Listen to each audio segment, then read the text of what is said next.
Thank you for coming, everyone. On June 17th, as we all know, Dylann Roof took the lives of 9 innocent churchgoers in Charleston, North Carolina, with a gun he legally purchased. He legally purchased the gun he used to commit this massacre.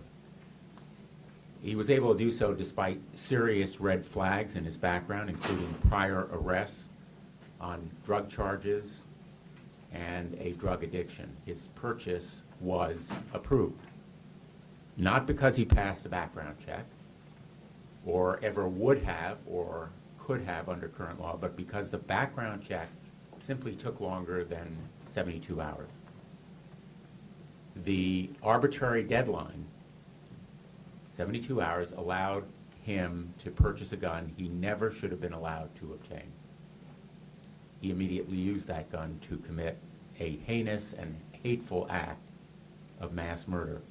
Unfortunately, these kinds of sales are far from rare. In fact, according to the FBI, 15,729 prohibited people, 15,729 ineligible buyers were deemed able to buy a firearm because those background checks were not completed. There's a loophole in the current law that permits these sales to move forward if the background check cannot be completed within 72 hours. That doesn't mean that the purchaser has passed a background check. In fact, far from it. In those 15,729 cases, a background check was not completed. That's an exception and a loophole that should be closed. That's why we're here today. The vast majority of Americans agree that background checks should be applied universally, whether it's a federally licensed dealer or not. But with the federally licensed dealers where background checks are completed now, the exception permits this glaring loophole. We ought to extend the law to all sales, but certainly any sale should require a background check. No check, no sale. No background check, no gun. That's the basic principle that ought to apply. The inconvenience of waiting is minor compared to the harm that is done when dangerous people have access to weapons. In the vast majority of cases, background checks are completed within minutes, literally. And the costs of this exception are humongous. In fact, purchases whose background checks take longer than 72 hours are 8 times more likely to be prohibited purchasers than buyers. And that's because those people who have problematic records that may be more difficult to access are more likely to fail the background check once it's completed. So taking longer than 72 hours actually applies to people who are more likely to fail the background check. This summer, Senator Murphy and I wrote to a number of retailers who sell guns and asked them to voluntarily agree not to sell firearms until the background checks are completed, whether it's 72 hours or longer.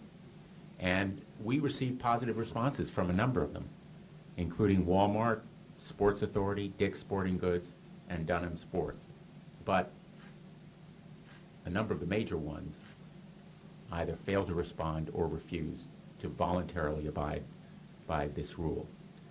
And the rule must be simple, and it ought to be a matter of law. It's a very simple change in the law that basically takes out the exception for 72 hours and says, in effect, no check, no sale, no background check, no gun. The gun violence epidemic in this nation is a public health crisis. There may be less attention to this event today because we've seen no heinous, hateful massacre in the last 24 hours. But it goes on every day in this country. Literally 30,000 deaths or more per year, every day, every hour. And this measure is a means, it's a step, it's not a comprehensive solution, but it's a necessary step in the continuing fight against gun violence. And I'm proud to be here today with a number of my colleagues who have been steadfast in this effort. And I'm going to first ask Senator Murphy, who has been a really strong partner in this effort. Great. Thank you very much, Senator Blumenthal. Very briefly, background checks work. The data is irrefutable. States that have tighter background checks laws have less gun violence. There's been 2.4 million people who have been prohibited from buying guns since the background check system went into effect that shouldn't have had them, either because of a serious mental illness or more likely because of a criminal history. Background checks work, they keep people safe, and this glaring open loophole is jeopardizing the safety of the people that we represent. Senator Blumenthal said it well. The very small number of times where a background check takes more than 72 hours involve the exact kind of purchasers that you want to take extra time for, right? The Dylann Roofs of the world often have complicated multi-state criminal histories that can take more than a few hours or a day to resolve. This loophole is allowing for guns to be sold to the very group of individuals that the background check system is designed to prevent obtaining firearms. The inconvenience is so minor, is so tiny compared to the benefit of potentially preventing another Charleston that this should be a no-brainer. You know, people will ask, why are we proposing a new law when we can't even get the Manchin-Toomey bill passed? Well, we all joined together on the steps of the Capitol a few weeks ago to make it clear that we are not backing down. We are not simply going to play defense. With 90% of the American public on our side, we are absolutely sure that democracy will not allow for this Congress to continue to be so far out of step with the vast majority of our constituents. And so we are not simply going to stand still when we see loopholes that need to be closed, when we see public policy that needs to be advanced. We're going to stand here and advocate for it. And as we said a few weeks ago, go about the business of building a movement all across this country, which will eventually be as strong, if not stronger, than the gun lobby's political strength, such that we can get these bills passed before Congress. With that, let me introduce a great champion of anti-gun violence measures from Illinois, Dick Durbin. I want to thank Senator Blumenthal, Senator Murphy, and my colleagues for coming here.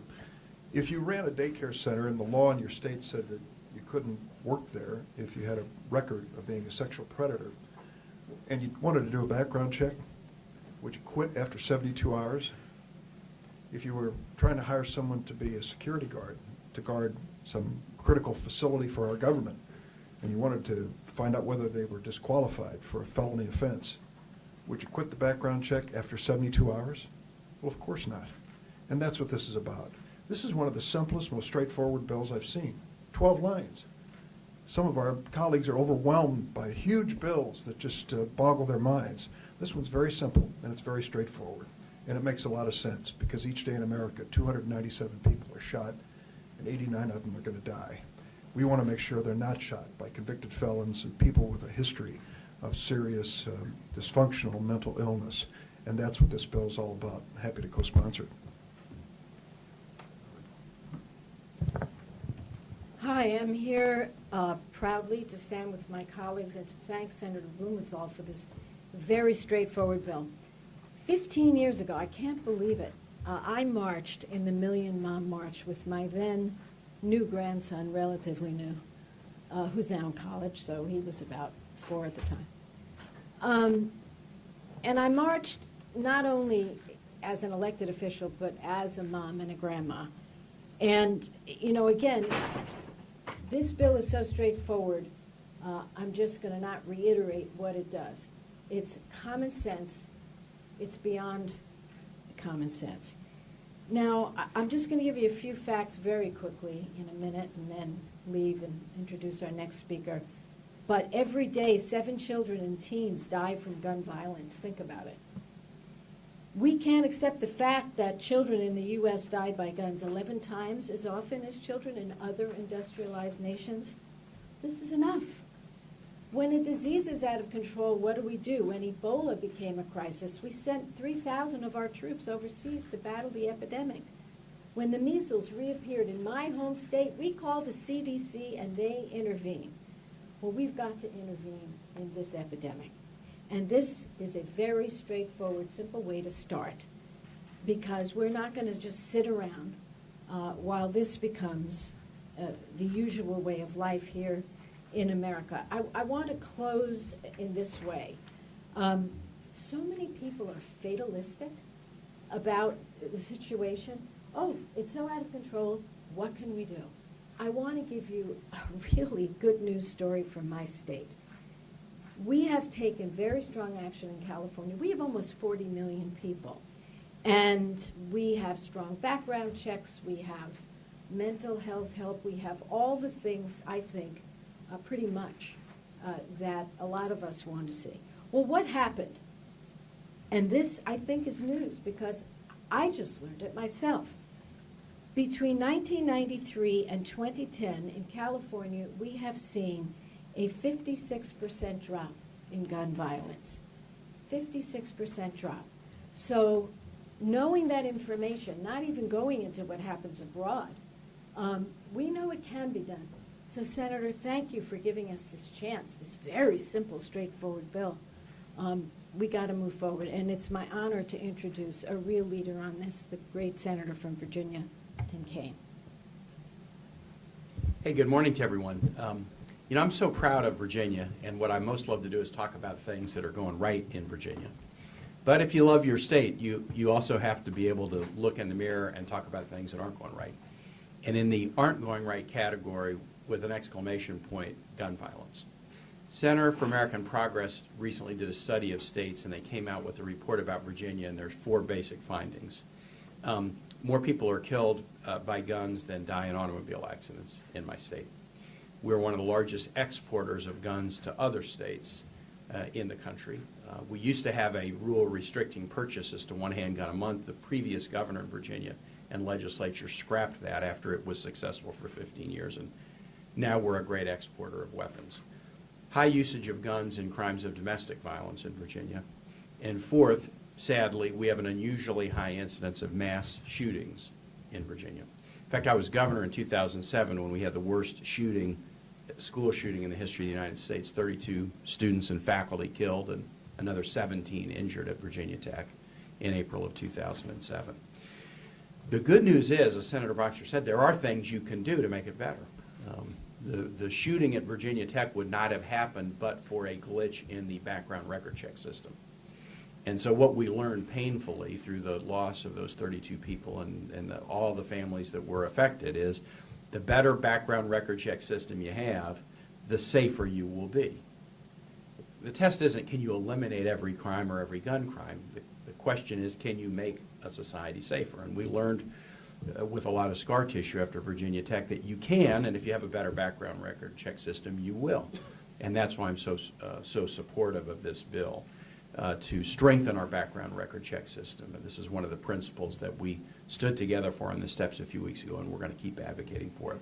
Happy to introduce a dear friend of mine who, like me, had the experience of being in a law enforcement position as mayor of his city in New Jersey before he came to the Senate. And every mayor deals with this issue, and Senator Menendez has been a great champion on it. Senator Menendez. Thank you. Well, I'm honored to join Senator Blumenthal and Senator Murphy, who from their own experience, tragic experiences in their state, have been tremendous champions on this issue along with our colleagues.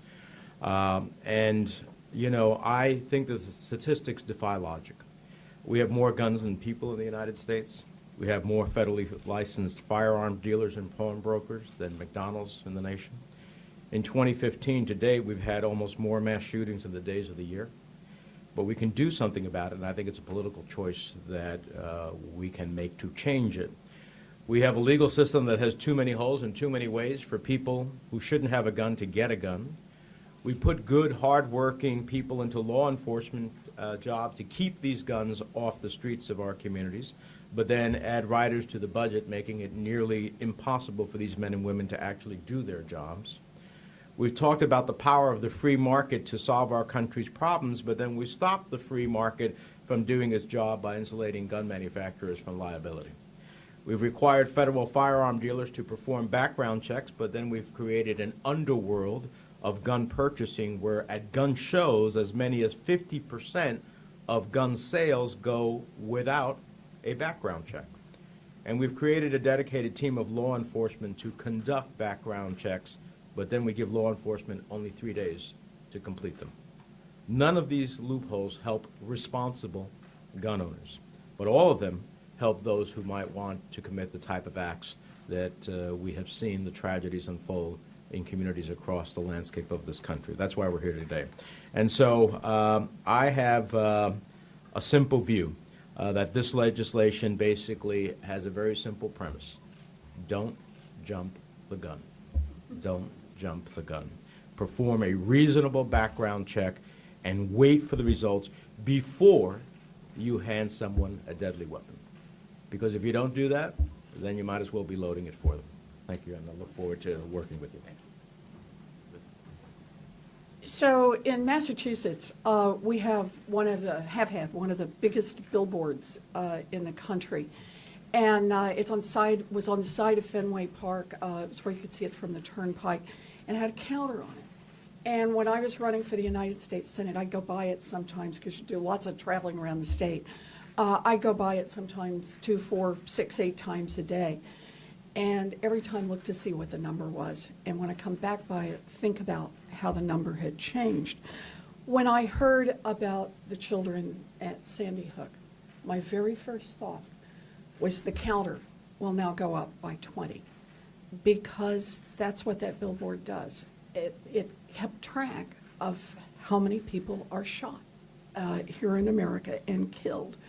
You know, they've talked about the numbers, 88 people killed every day, and 7 of those are children or teenagers. If 7 of our children were dying every day from a mysterious virus, we would pull out all the stops to figure out what was wrong and to fix it. That would be our responsibility, our moral responsibility. Instead, we just shrug and don't do anything. The background check system is broken, and I applaud Senators Blumenthal and Murray for coming forward with a bill to be able to fix that. For me, a bill that is this straightforward is a test for the United States Senate. It asks the fundamental question, who do you work for? Who around here do we work for?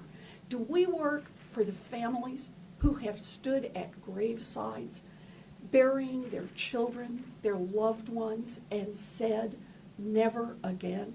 Do we work for the parents who worry about sending their children out into a world that is more dangerous than it has to be?